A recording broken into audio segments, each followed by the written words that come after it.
Time to get splatted.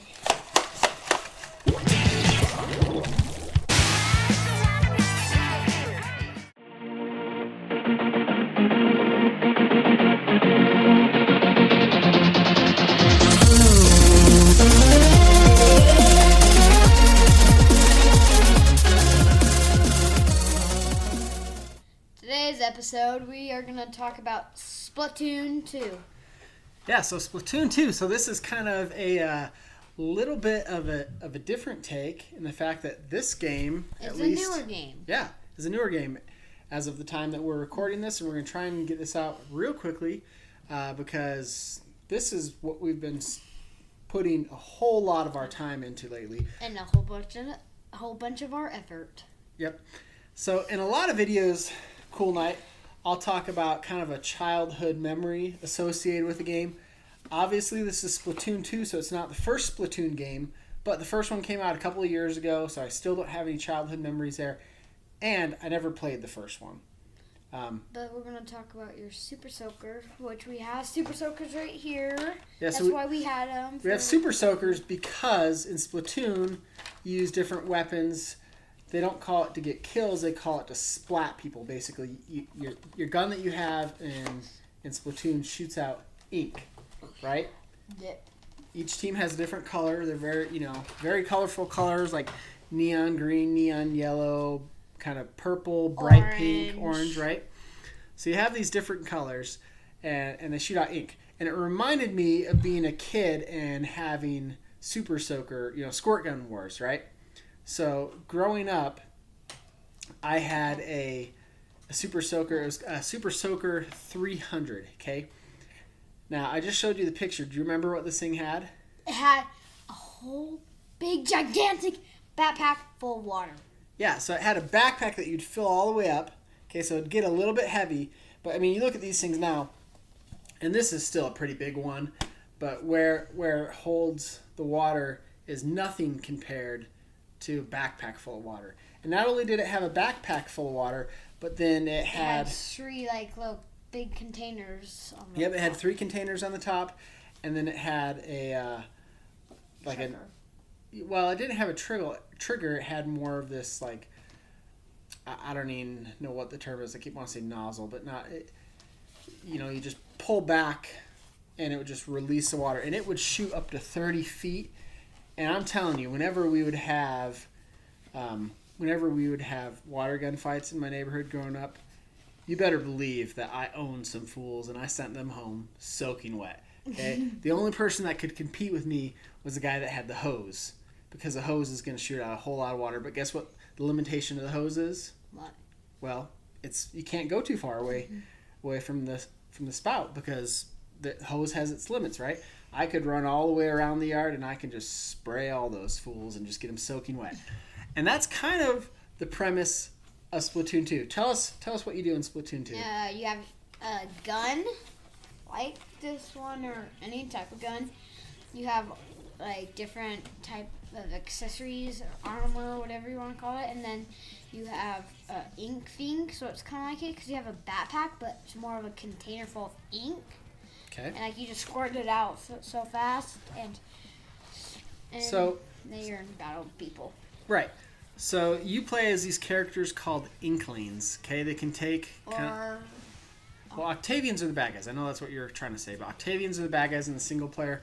We're going to focus in our video mainly on the main component of the multiplayer. That's the one we've sunk most of our time into. That's what we've enjoyed the most. So that's what we're going to talk about. And we're going to talk about Turf War the most. Yeah, so Turf War is the main component of multiplayer, the one that everyone kind of dives into. There's also ranked modes, and there's league battles. There's some other things. There's definitely more options. It's a much deeper game than it might look and it might seem from just us talking about. But we're going to focus mainly on Turf War. Mm-hmm. So what's the purpose of Turf War, Cool Night? You're going to spray the ground with your gun and try to make as much as you can. Okay, so the premise is simple. You want to have more of the turf covered in your color ink than the other team. Okay? I have one question. Why is it called turf? Turf, just another word for ground. Okay. Okay. Now there's a handful of different arenas in which you can play. Do you have a favorite one? Not really, but maybe like the skating rink because it has all of those hills and like kiting spots, kind of. Okay, that's a good one. The one that I really like, I think it's called, I want to say it's called Moray Towers, because you start off really high up and you kind of will switch back all the way down, and you can paint all the way down if you want as you're switching back, or you can just dive down pretty far down and just start going to the center where everyone's attacking each other. Wait, is that like the first course you did? Like the first course I saw? Yeah, I couldn't remember which was the first one you saw or not. Yeah, that was the first one.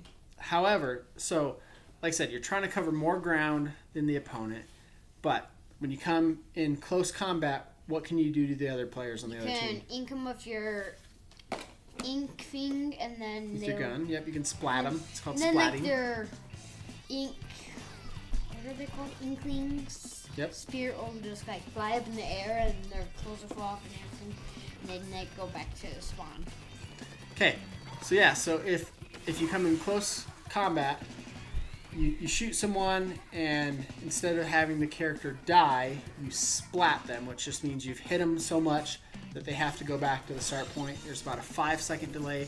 So it is to your advantage to try and win those head-to-head battles, because those 5 seconds that an opponent is out is 5 seconds that you can be covering ground. And believe me, these games will come down to the wire. So every second you can be out there covering the ground that they're not is an advantage. They're on Turf War, it's 3-minute matches, okay, which is highly addicting because it's easy just to say, just one more match, because they're so quick. Yeah, they're so short, right? But I find myself playing a whole ton of Splatoon 2.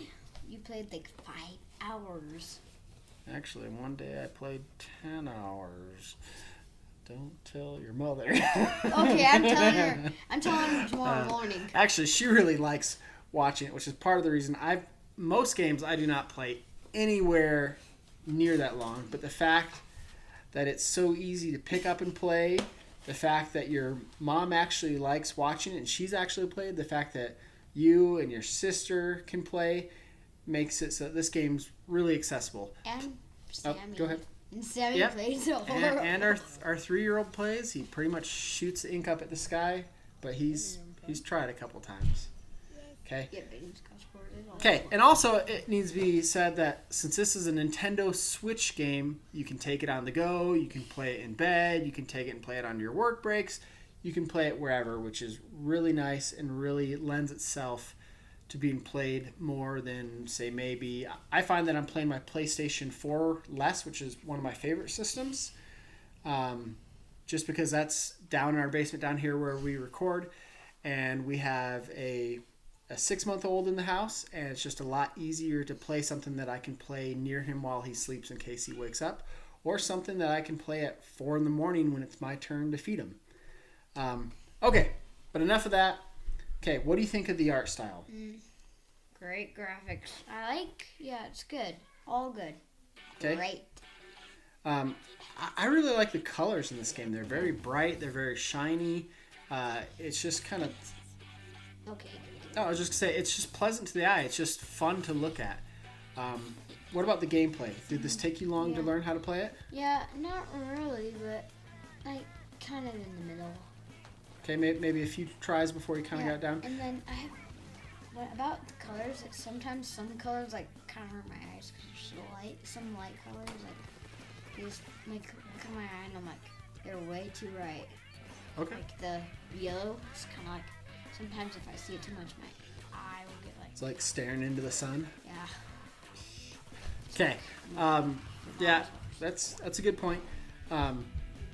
It's definitely, like you said, definitely addictive, bright colors. One of the things I want to mention too is the sound in this game. There's not a whole lot of music, or not a whole lot of variety in music. It kind of plays the same song over and over. But the song is kind of a cue. When there's 1 minute left, the music changes to this dun dun dun dun dun dun dun dun dun. So it kind of lets you know, even if you're not paying attention to the timer, that there's 1 minute left. There's a lot of cues in this game. One of the things too, one of the one of the weapons. So we should say there's a regular gun, okay? Then everyone has their secondary weapon, which is like being able to throw a bomb, which is going to use a whole lot of your ink. So if you throw bombs a lot, you're going to have to spend a lot of time getting more ink, which the way you get more ink is you actually change form. You press a button which changes you form and from a humanoid to an inkling, which you go down into your color ink, right? And that's what refills your gauge. So you got to be careful of not throwing too many bombs. But once you've covered enough ground of ink, you get your special weapon. Okay, the character that I use, the special weapon I have, is a curling bomb, which you throw out just like the sport curling. You throw out all these, I don't know what they're called, curls.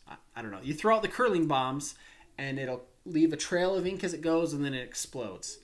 So the special weapons. You also mentioned there's a jetpack. There's a handful of different ones, but there's a lot of strategy in when to use them, how to use them. I try and use my curling bombs as often as I can, but I always try to make sure I'm in an area that's covered by the other team's ink so that I can change it from their ink to my ink. Because if I'm just shooting them off in an area that's all my ink, it's not really gonna do much for you, right? Okay, so cool night. Fun factor of this game. Overall, how do you like it? What grade would you give it? An A. Why an A? I'll play it for a while. Yeah. Good graphics and really addicting. Yeah, the main thing is this game is very addicting. If you only have a couple minutes, this is a great game. There are a lot of games where if you're short on time, you really can't accomplish much, but you can hop in, you can play a match for 3 minutes and be done. Now, a lot of times you're going to find yourself playing for a lot longer than that, but that's how short the matches are. It's fun to go in there and to play with friends. Came out a couple weeks ago, and I've been playing almost every single night. And I've been finding friends continually in there, and it's been a blast. I'm giving this game an A. I thought about giving it even an A+ because it is so addicting. I'm having so much fun. I'm putting a ton of hours into this game. But I'm going to go with an A, mainly because my only small knock against it is the single-player campaign. We haven't played a ton of it, but it's pretty light. But that said, it doesn't really matter because the multiplayer is so good on this game that's really where you're going to be sinking your time into. Highly recommend it. Would you do the same? Yeah. Go out there, get yourself Splatoon 2. It's going to cost you about $50. You're not going to really, find it a whole lot cheaper unless you get really lucky and find someone selling it used, or maybe wait for a sale. But knowing Nintendo games generally don't go on sale, so you can kind of anticipate it being around that $50 range for a while. You might be able to find it for $40 somewhere, but we recommend it. Go out there, have fun splatting each other, and you'll see the hours tick away without you even knowing it. Like I said, 10 hours one day, which for me is crazy, because if I get half an hour a day, that's great. Do you play in the night? Yes, I did. In the morning and anytime I can. So that's it. Another episode of Raising Gamer. Thank you so much for watching. Please hit that like button, share it, subscribe, right? Yep. And until next time. See you later. See ya.